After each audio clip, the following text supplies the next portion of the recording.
Alright, CNT120, Chap4Lab. We just got done looking at our TCP three-way handshake. I closed the Wireshark out, and I've now moved on to part 5, where we're going to look at our IPv4 header and ICMPv4 header. So to do this, we're going to set a static IP on both the Windows and the Linux machine so we can ping between them and capture that ping. So let's do our Windows setting real quickly. I'll open my network and sharing. I'm going to go to my Ethernet 3. I'll go to Properties, and I will look at IPv4, and this time I'm going to do static, and I'm going to follow the scheme that we have in the lab, 192.168.50 dot our PC number if I made it a 100 number. So I'm sitting on computer 25, so I will use 125. So we use 125. I'll leave this default class C subnet mask alone, and I'm not worrying about the gateway because we're not trying to get out of this network. This is all going to be local traffic. So we're going to say okay, close kind of thing. Close, yep, no internet access. That is perfectly fine. In my command prompt, I'm going to ipconfig and verify that. My Ethernet 3, I should be seeing that 5125. There we go, perfect. No gateway. That's fine. We're not trying to leave the network. All right, I will minimize. I'm going to do the same process on my Linux VM. I might need to log back in, CNT class.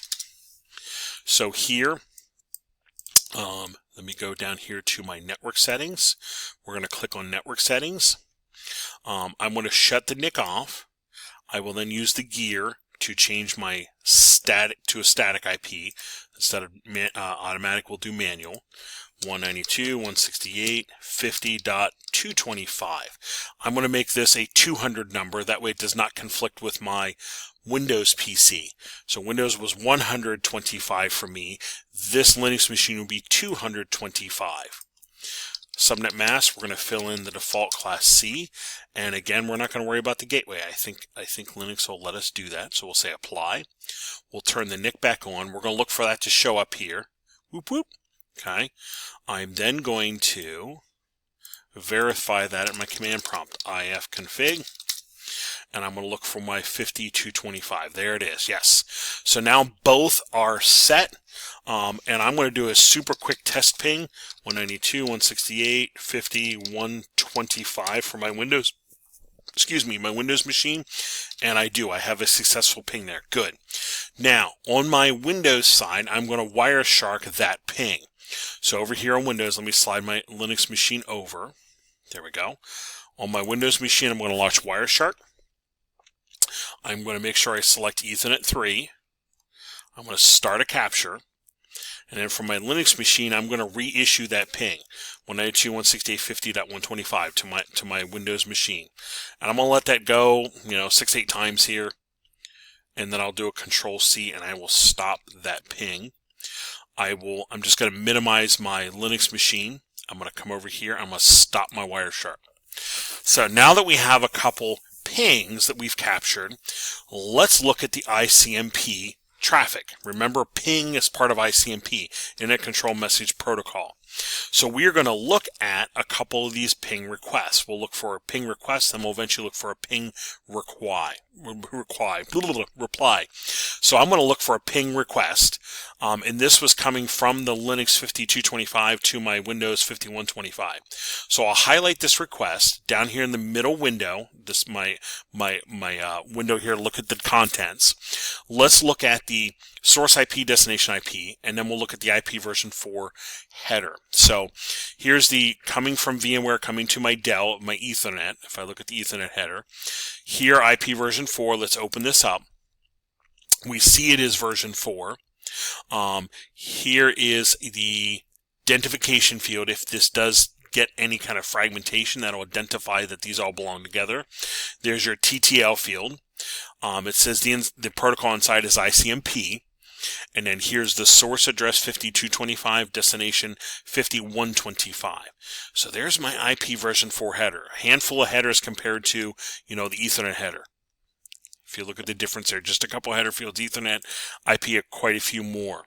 So there's my source and destination IP address from my IP header. And then I kind of walked you through these other ones that we were looking at here. So let's open up notepad and I want to copy at least the source and destination fields from this IP header. So I'll open up my notepad file and let's put a note that this is this should be part 5 now. Yeah, part 5 IP version 4 header. So part 5. Remember, part 4 was the PDF we captured, so don't let that panic you. IP version 4 and ICMP version 4. Okay, and we'll just put this is the header part that we're looking at. So let's now, just like we've done before, I'm going to right click here and I want to do copy. Actually, let me come down here. Let's do this and we'll highlight that and we'll say copy and we'll say all visible items. And I will come over here.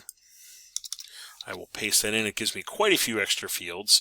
So we're going to get rid of a bunch of these. I'll get rid of Ethernet and frame up here, and I'll leave the IP version 4 header here, and I leave all these fields alone. These are the main ones we're looking at down here. Okay, coming from Linux to Windows, those are the main ones we're looking at. And this was I'll put a note here, this is my ICMP request packet that we captured and looked at. Okay, that's what that one is. Well, we're now going to look at the reply. Okay, so let's look at the next one down the line. Here's the request. Let's look at the reply coming down the line. So reply, we're going to see very much similar, but the only thing that's going to happen is it's going to flip-flop. The source now is the Windows machine 125 going to Linux 225. So these just kind of got flipped around. Here's the reply saying, yes, I am here. A lot of these other header fields look identical. Version 4. Here's your ID. That's going to change based on the new packet moving on the network. TTL is a little bit larger this time. ICMP is enclosed. Here's your checksum and header fields, and then there's your source and destination address. So on my file over here, my Windows file, I'm going to put an ICMP reply packet. And again, I will highlight this and I'll do copy visible items. I'll paste it in here and then I will trim out a couple of these extra lines. I don't want the Ethernet and frame line. I can get rid of the ICMP down here as well.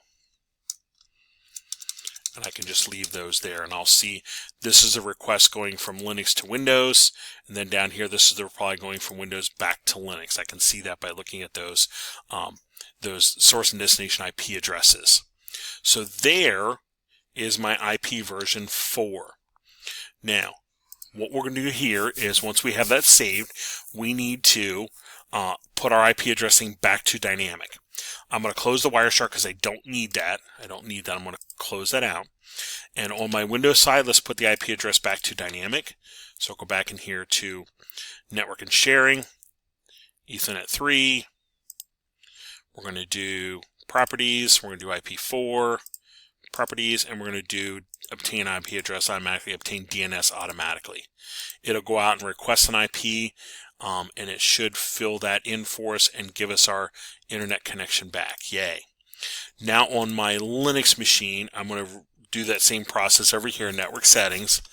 I will shut the NIC off. I'll go to my little gear here and IP4.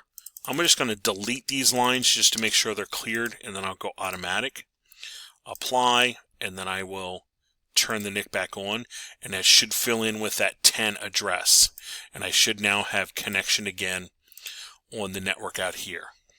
Alright, that is my ICMP version 4. We're going to do the same process in the next section with ICMP version 6.